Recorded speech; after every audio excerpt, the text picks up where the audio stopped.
बिस्मिल्लाहिर्रहमानिर्रहीम। अस्सलाम वालेकुम व्यूवर्स, मैं हूं शिजात नवाज़ और आप देख रहे हैं एवरीवन कैन लर्न। ये एवरीडे साइंस की थर्ड एपिसोड है और इसमें हम 101 से लेके 150 तक MCQs कवर करेंगे। तो व्यूवर्स, आप हमारी बाकी वीडियोस भी ज़रूर देखें। ये पास्ट पेपर की ही जो MCQs हैं वही हैं, इसमें कोई भी हमने चीज़ ऐड नहीं की हुई। आज मैंने सिर्फ ये कोशिश की है थोड़ी इन्फॉर्मेशन जो है उसको मज़ीद इन्हांस कर दिया जाए, क्योंकि बहुत से लोग जो हैं ये रिक्वेस्ट कर रहे थे कि थोड़ा सा डिटेल भी बताया करें। तो मैंने फिर भी सिर्फ वही डिटेल इंक्लूड की है जो बहुत ज़रूरी है। कोई गैर ज़रूरी चीज़ हमने इस पूरी सीरीज़ में कहीं पे भी ऐड नहीं की है और ना ही करने का इरादा रखते हैं, ताकि आपका वक्त ज़ाया ना हो। तो आज का पहला सवाल है, the velocity of sound in the air at speed level is 343 meter per second.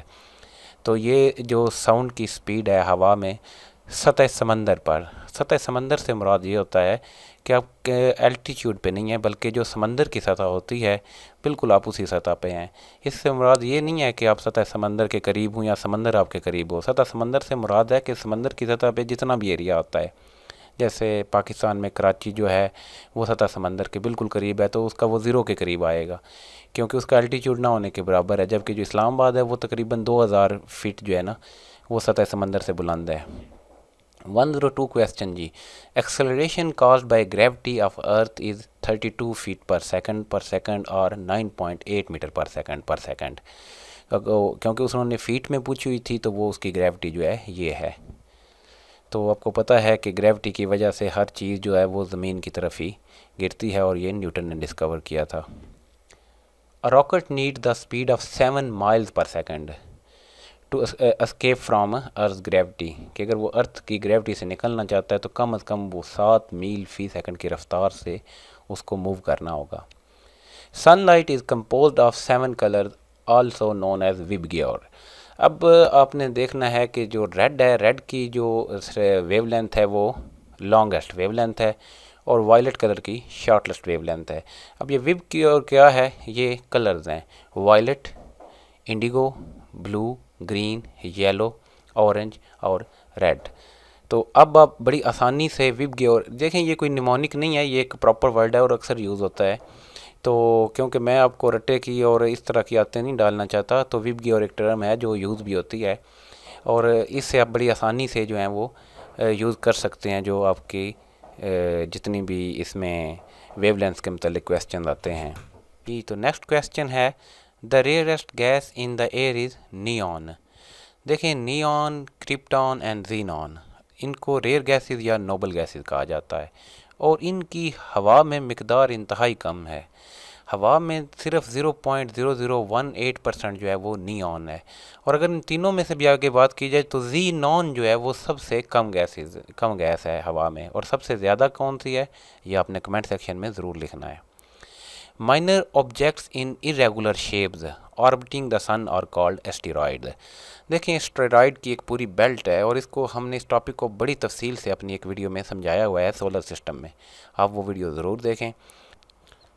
Asteroid की एक पूरी बेल्ट है जो कि सूर्य के गिर्द घूम रही है। ये मार्स और जुपिटर के दरमियान है। नेक्स्ट है जी, the lowest zone of atmosphere containing about 75% of total mass of atmosphere and 95% of total water vapour in the air is called troposphere. Troposphere ही वो लेयर है जिसमें हम रहते हैं। एटमॉस्फेयर में जो 75% मास है, यानी कि ज़्यादा जो है वो डेंसिटी जो है वो ट्रोपोस्फेयर की है, और जो आपके वाटर वेपर हैं वो तकरीबन 95 to 99% जो हैं वो ट्रोपोस्फेयर के अंदर हैं। The theory about beginning of the universe by a huge explosion is called big bang. तो आगे जी, कॉन्स्टिलेशन इज़ अ पैटर्न और group of stars in the sky. देखें, कॉन्स्टिलेशन जो होती है वो सितारों का एक ग्रोह होता है, एक झुरमुट होता है। इसकी मुख्तलिफ शेप्स होती हैं जिनको हम कॉन्स्टिलेशन कहते हैं। हर कॉन्स्टिलेशन में सितारों की तादाद मुख्तलिफ है। और constellation is a group of stars that appears to form a pattern और पिक्चर लाइक। अब कुछ नाम हैं, Orion, great, hunter, Leo, the lion और तारुस द बुल। तो इसके बाद नेक्स्ट क्वेश्चन है, the sun takes about 225 million years to travel around the galaxy. याद रखना है सूरज भी गैलेक्सी में घूम रहा है, साकन नहीं है। साकन वो हमारे निज़ाम शमसी के लिहाज से है। Days and nights are equal throughout the year at equator. और इक्वेटर पर अगर कोई शहर होगा, कोई लोकेशन होगी, तो वहाँ पर भी डेज और नाइट्स जो हैं वो इक्वल होंगे। Celestial bodies that affects tides of ocean is moon. आपने मद्दो जज़र के बारे में पढ़ा होगा। तो जो समंदर की लहरें हैं उन पर जिस सेलेस्टियल बॉडी का सबसे ज़्यादा असर होता है वो चांद है। और सेलेस्टियल बॉडीज़ क्या होती हैं, इस पर हमारी सीरीज़ है, इस पर हमारी एक प्रॉपर वीडियो है सेलेस्टियल बॉडीज़ की, वो आप ज़रूर देखें। Huge cloud of gas and dust in universe is called nebula. And next है जी, outer surface of the sun is called corona. Sun's diameter is, diameter का मतलब है कुतर, 1.4 मिलियन किलोमीटर, या अगर आपने एग्जैक्ट नंबर देखना हो तो वो है 1.3927 million kilometre. The largest planet is Jupiter. पूरे जो आपके सोलर सिस्टम का है उसमें जुपिटर जो है वो लार्जेस्ट है और ये ज़मीन से 11 गुना बड़ा है। The continuous movement of continent is called continental drift. देखें, कॉन्टिनेंट के बारे में एक थ्योरी थी कि तमाम कॉन्टिनेंट जो थे वो एक ही कॉन्टिनेंट थे, एक ही टुकड़ा थे, जिसको पांजिया कहते थे। और फिर वक्त के साथ साथ इनका दरमियानी फासला है वो बढ़ गया था। और यही थ्योरी जो है कॉन्टिनेंटल ड्रिफ्ट कहलाती है कि जो कॉन्टिनेंट्स हैं वो मुसलसल हरकत कर रहे हैं। The layer of atmosphere in which we live in is called troposphere. Study of fingerprint is called dactylography. The crust is made up of different types of rocks, igneous, metamorphic and sedimentary rocks। तो किताब में ये सवाल था कि जो आपका past paper था उसमें सवाल था कि जो ज़मीन की क्रस्ट है वो कौन सी चट्टानों से मिलके बनी है, तो वो तीनों किस्म की चट्टानों से मिलके बनी है। Area in the desert where there is sufficient water for plant is called oasis. देखें, ओसिस के मतलब बहुत ज़्यादा क्वेश्चन आता है। ओसिस कोई ऐसा इलाका होता है जहाँ पर सब्ज़ा होता है लेकिन वो सहरा में होता है। अब अगर सऊदी अरब के लिहाज से देखें तो ताइफ जो है वो एक ओसिस है। Plate tectonic theory explains about movement of the continents. तो ये प्लेट टेक्टोनिक थ्योरी है जो कि हमें बताती है कि जो सारा ये जो हमारा कॉन्टिनेंट है, हमारी जो वर्ल्ड है, तो ये प्लेट्स के ऊपर जो है वो मुश्तमिल है। और ये प्लेटें जब आपस में टकराती हैं तो वो वहाँ हम अर्थक्वेक का सामना करते हैं। Silicon is also called earth maker. और सिलिकॉन को अर्थ मेकर क्यों कहा जाता है? क्योंकि सिलिकॉन जो है उसका क्रिस्ट के अंदर बहुत ज़्यादा पार्ट है। वो पार्ट कितना है आपने कमेंट सेक्शन में ज़रूर लिखना है, क्योंकि हम अपनी पहली वीडियो में इसके बारे में बता चुके हैं। Days and nights are equal all year at Nairobi. Nairobi जो है वो कीनिया का एक शहर है। When magma reaches the earth surface it is called lava. देखें, जब वही मैग्मा ज़मीन के अंदर होता है तो पिघली हुई हालत में होता है तो उसको हम मैग्मा कहते हैं, और वो पिघला हुआ मादा जब बाहर आता है तो वो लावा कहलाता है। North star is also known as constant star और पोल स्टार, या पोलैरिस भी इसका नाम है।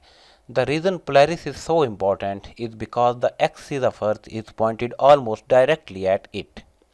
यानी कि जो ज़मीन का झुकाव है अगर हम उस लिहाज से देखें तो नॉर्थ पोल जो है, जो नॉर्थ स्टार है या पोल स्टार है, वो एग्जैक्ट उस चीज़ में है जितना ज़मीन का एक्सिस है। तो इसलिए वो जो आपका पोलैरिस है वो ना तो कहीं मूव करता है और हमें लगता है कि वो मुसलसल एक ही जगह पे है, जिसकी वजह से सारी ज़िंदगी लोग जो हैं उसके ज़रिए से डायरेक्शन मालूम करते रहे हैं, ख़ास तौर पे पुराने ज़मानों में। और देखें जी, पोल स्टार जो है वो एक ब्राइटेस्ट स्टार है, कॉन्स्टिलेशन ऑफ उर्सा माइनर। हमने पहले आपको बताया था कि बहुत से कॉन्स्टिलेशंस हैं और उनमें एक उर्सा माइनर भी है। तो आप देखें कि जो ब्राइटेस्ट स्टार है ये इस कॉन्स्टिलेशन का है, ये ओवरऑल कोई ब्राइटेस्ट स्टार नहीं है। Pacific ring of fire is also known as world earthquake belt. Pacific ring of fire एक ऐसा एरिया है जो कि आपका एशिया, ऑस्ट्रेलिया, नॉर्थ अमेरिका और साउथ अमेरिका के दरमियान, यानी कि पैसिफिक ओशन के साथ जो बाउंड्री है उसको अर्थक्वेक बेल्ट भी कहते हैं और रिंग ऑफ फायर भी कहते हैं, क्योंकि वो वहाँ पे बहुत ज़्यादा जो है वो वॉल्केनिक eruption होती है। अच्छा जी, physics law of movements is that sum of clockwise movements are equal to sum of anti clockwise movements. तो इसमें भी आप को कुछ ज़्यादा याद करने की ज़रूरत नहीं, क्योंकि ये सवाल सिर्फ एक दफ़े ही PPSC में आया हुआ है। मेटलॉइड्स है properties of both metals and non metals. तो दोनों प्रॉपर्टीज़ की होंगी तो वो मेटलॉइड कहलाएगा। देखिए, एक टर्म होती है अलॉय। अलॉय और चीज़ है। अलॉय जो है वो दो मेटल्स से मिल के बनती है। एलिमेंट्री कनाल ट्यूब जो है वो एक्सटेंड होती है माउथ टू एंड से तक, यानी कि आपकी जो एलिमेंट्री कनाल है वही आपकी जो फूड है उसका मुकम्मल जो निज़ाम है उसी कनाल पे मुश्तमिल होता है। Bile is stored in liver. Bile is actually bile is produced जो है वो लीवर करता है, स्टोर जो है ये गॉल ब्लैडर में होता है। तो यहाँ पर ये होना चाहिए कि bile is stored in gall bladder and produced by liver and intermittently released into small intestine to aid digestion। तो ये डाइजेशन में बहुत हेल्पफुल होता है। जिन लोगों को लीवर का प्रॉब्लम होता है उनको हाजमे का भी लाजमी प्रॉब्लम बनता है। Blood circulates in veins arteries and capillaries. हमें ब्लड जो है उसकी सर्कुलेशन तमाम में होती है, ये नहीं है कि सिर्फ वेन्स में होती है। O negative blood group is universal donor, यानी कि ओ नेगेटिव ब्लड ग्रुप वाला जो बंदा है वो तमाम लोगों को जो है वो ब्लड डोनेट कर सकता है। Medulla oblongata is part of brain contains centres of the for the control of respiration, heart beat and blood pressure. Medulla oblongata जो है वो ब्रेन का एक हिस्सा है जो कि बैक साइड पे होता है और वो क्या कंट्रोल करता है, रेस्पिरेशन, हार्ट बीट और blood pressure. The structure in cell which contains the gene is called chromosome. Wilhelm Johannes coined the term gene। जो term gene थी वो विल्हेल्म जोहानस ने मुतारफ़ करवाई थी। याद रखना है जीन जो है वो हेरिडिटी का एक बुनियादी यूनिट है, एक बुनियादी इकाई है और हमारी जो जेनेटिक इन्फॉर्मेशन होती है वो इसी में होती है। Vitamin A is essential for preventing night blindness और विटामिन के जो है prevents haemorrhaging. Both vitamin K1 and vitamin K2 produce proteins that help the blood to clot. Blood clotting और coagulation prevents excessive bleeding internally and externally. While vitamin K deficiency is rare, it means a person's body cannot produce enough of these proteins, increasing the risk of excessive bleeding. A normal adult person has about 4 to 5 liters of blood in the body. Hydrochloric acid is necessary for easy digestion of proteins. जो आपके मैदे के अंदर hydrochloric acid होता है, अगर वो ना हो तो प्रोटीन जो है वो डाइजेस्ट नहीं हो सकते।